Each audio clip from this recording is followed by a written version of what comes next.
இப்போ நம்ம வந்து ஆயில் ஊற்றிக்கலாம், வதக்கிக்கலாம்.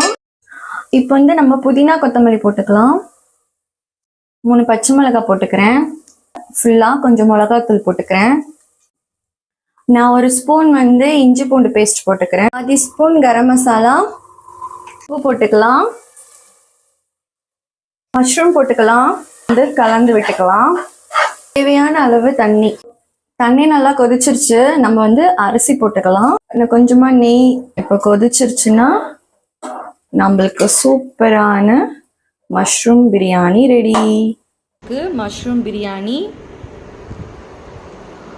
ஸோ மஷ்ரூம் பிரியாணி போட்டுக்கலாம். செம்மையாக வந்திருக்கு பிரியாணி. அப்புறம் தயிர் பச்சடி, பருப்பு பாயாசம் வந்து பண்ணியிருக்கேன். இன்னைக்கு லஞ்ச் எங்கள் வீட்டில் தான். உங்களுக்கு பிடிச்சிருந்தா சப்ஸ்கிரைப் பண்ணுங்கள், லைக் பண்ணுங்கள், கமெண்ட் பண்ணுங்கள்.